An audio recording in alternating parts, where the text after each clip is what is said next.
The droids you are looking for, Canada. Tech Review.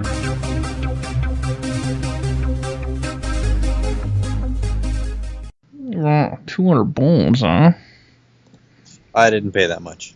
Oh, thank God. I paid $70. Okay. So let's talk about that. Let's talk about the Sony Smartwatch. Because I recently did a podcast with a fellow friend, Ryan, where we did a podcast on the Samsung Galaxy Gear, which I'm going to guess it was their version of this, but their version was incredibly flawed. So you're going to have to fill me in on a lot of these things. I'm sure there's going to be a lot of similarities. I think constant price of C for this is like 150 to 200. And you said you paid how much? I paid $70 on Amazon. Well, that's not and bad. It's brand new, came in the packaging, all the extra accessories that came with it originally also. Okay, so what will we use the smartwatch for? Like, what is the selling points of this of this watch essentially? Well, I'll tell you primarily what I use it for. Being part of the page, my phone is going off constantly. Updates, notifications, everything like that. So I work in a place where you can't take your phone out. Understandably, a lot of us do. So I'm in a situation that I don't know, is it an emergency? Is it the wife messaging? Should I respond to this? Something to that effect. The advantage to it is if it's a text message, it does actually come through the phone. Now, there are Facebook apps that you can get. There's actually a ton of apps that you can get that can link your phone to your watch.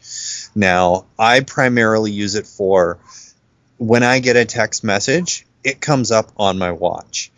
It vibrates for a quick second, and I can literally read the message, right down to even if it's a picture message, I can see the picture on my watch.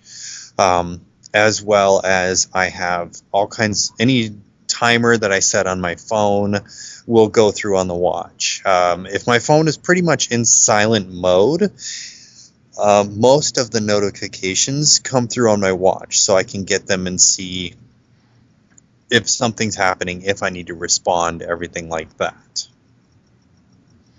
Interesting. Now, I was just looking quickly at the specs of this and stuff to that effect. This is also can be Android remote. It comes off like you were just mentioning the apps online and such. But more or less, it's not going to derive itself away from its main feature, which is being a watch, right? Understanding a lot of the issues that we had with the Galaxy Gear was that you couldn't text anyone or respond to anything. You could just simply look, but you can't do anything. Is that basically the same with this? Yes and no. Now, I have the Smartwatch 1, which is the one that I have. The second one has a little bit more to it, but I have canned messages. I can respond with a canned message. So if she sends me a message, in this case, I can scroll down and I can tap on respond, and I can send her a message that says stuck on phone. Now, right now with the first one, there's only one canned message, but I can at least respond to it to say, hey, I got your message. Or in my case, I'm stuck on a call because I do call center work. I'm stuck on a call. I can't respond to you right now to say I'm stuck on a message. Or if I'm stuck late at work, so on and so forth. So it does give you the option that you can respond to a message. And I've tested it quite thoroughly. It does go through. If you pull your phone out later on and look at it, you can see the response that's there. So it is one step above in the smartwatch in the fact that, I mean, you do have the response capability. Also, from what I was reading, is the Galaxy Gear doesn't let you actually get picture messages. I can actually send pictures. I have lots of packages that come in the mail, and the wife will send me pictures of what I get in the mail. So, I mean, I'll be sitting there taking calls or whatever, and my watch will buzz, and I'll look at it, and I can see a picture of what's actually been received. So, it is better in that fact that, I mean, you do have that respond capabilities. You can get MMS, the multimedia, everything like that on it. Okay. Now, just looking at the specs, that the Bluetooth range is 10 meters, so that's more than sufficient as well. I don't see you being 10 meters away from your phone at any time because you have a Galaxy Note, right? If you're more than 10 meters away from your phone, that fucker's gone. Do you find that you have to charge it a lot? Because it shows here that typical usage you can get 3 to 4 days out of it. Heavy usage, 1 full day. Positive is that it's USB cable, which everything's going USB now anyways. But do you find that the battery life not be the greatest? Honestly, I can get, now, mind you, I only use it for 10 hours at a time. I turn it on when I go to work. It takes me about 20 minutes to a half an hour to get to work. And obviously to come back also. So I get about 11 hours a day that I use it, and I can use it for about 3 days straight without charging. Now, going back to you mentioning the USB. It is USB, however, it does have a proprietary end. So it's not a matter that I can just use my phone charger and plug it in. That was something I was a little disappointed on. It does have a proprietary end. You have to use their cord that came with it. So that's a huge turnoff, being as much that the industry is going micro USB and USB primarily. The only real company that hasn't been has been Apple for the most part. BlackBerry was the first company to really start pushing for the micro USB and the USB plug. So that is a little bit of a disappointment. You would expect it to be, because realistically, this is obviously the manufacturer being greedy, but they want to make money off their own parts. But sometimes it's nice to have a multi-universal part, so you don't have to go out of your way. Like, as a consumer, nothing's more as a piss off than having to buy a specific charger for a specific plug-in for a specific tool. And it's a real pain in the ass. But right now, people know I have like 9 different chargers. They're all the same, but they're from 9 different phones, but they're all Android phones, and they all support micro USB. So I can basically leave a charger in every single room. That's very useful, especially with how technology is engineered, because with apps to suck the battery life right out of your phone before you know it's dead. So it's very useful with that. Let's take a look. Let me stop you there on that fact, of the fact that, I mean, that was, like I said, that was a bit of a piss off on it. The fact that it did have a proprietary charge. Now, the other thing on that is like I said, I can go 3 days, 11-hour stretches, and not have to charge it before it actually gets done. I've not actually once killed it to the point that it's completely dead. Now, I agree with you. I do love the micro USB. My phone, I have the Note 3. It takes the USB 3.0 as well as the micro USB. We have so many micro USB chargers, down to the point that even my electronic cigarette takes a micro USB. So I can charge my cigarette with my phone cord, my phone with my phone cord. I can't charge my watch with it, though. And I mean, that's kind of like one of those wish list kind of scenarios, right? If there was some feedback they asked for you, that probably would be on the top of the list. This phone's This watch was primarily made for their Sony devices, like the Xperia series.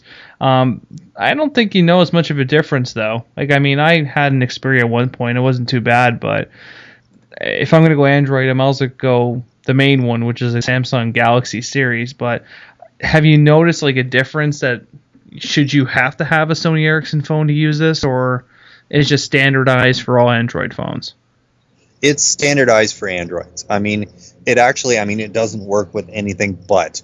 And right down to, and one of the nice facts, not that I have an Android that runs 1.5 anymore. I mean, who really does? But it will actually go all the way back to 1.5.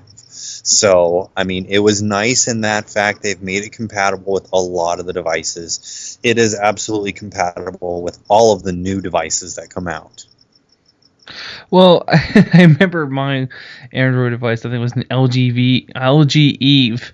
It was a slider Android phone. It was shite, but it was like a 1.3 Android phone. It was so horrible, but that's kind of useful because there's people who do not have top line Android phones, which will change, of course, especially how the price inflation's happening. But I mean, even to have a phone of that age to be able to go, I got it. Like it's actually pretty cool that they allow it to go that far back.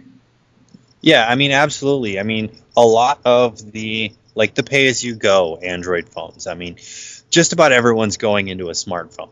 A lot of the Android phones, the pay-as-you-go phones, are going to be lesser versions. They're not going to have like the 2.3 and the 3.0. And I mean, what am I running right now? I think it's like 4.2. So I mean, to be able to go all the way back and connect with those, that's definitely a plus in my book. It's not one that I will use because I'm a bit of a technophile and I have to have the newest phones. But to be able to reach that market, it's definitely a plus on their end. Definitely. All right. Is there any parting words you'd want to give for anyone who is in the market to buy a Sony Smartwatch or something similar like a Samsung Galaxy Gear? Well, I mean, honestly, at this point, I would go for the Galaxy Gear, just because there's more features that are on it. In terms of just compatibility, if you want to jump into the smartwatch market, the Sony is the way to go. It has been around longer. The other thing that's on it is don't expect that you're never going to have to use your phone again. There are many instances that you have to use your phone. You can get apps, like I have apps that will let me check the weather, everything like that. I can get all of my text messages, like I said, my MMS, those come through on the phone. There's a lot of situations, the Facebook app, pretty much it will let you check a few statuses and then it refers you to your phone. So just like with the Galaxy Gear, it's not a foolproof way to not use your phone. You still need the phone. It has to be connected. Right down to the point that another gripe I will have is the phone the watch won't even tell the time unless it's connected to a phone itself. So don't expect that you're never going to have to use your phone, and it is a foolproof way that you can do everything from your watch. We're not there yet. From what I see, they're getting closer and closer, but it is a great way to be able to access many features of your phone without actually pulling out your phone and using it. Well, that's pretty cool. Well, with that, we're going to wrap this guy up here. Well, it's not something that I'm interested in yet. It hasn't gone to the Dick Tracy stage yet. So I'm not 100% sold that I'm talking in my watch yet. Give it time though, right? The way how things are going. So with that, enjoy your chimichanga and follow us on Facebook. Do it now. Game over, man. It's game over. Thanks for listening to the Droids You Are Looking For podcast. Stay tuned for next week's podcast. Remember, the Force will be with you, always.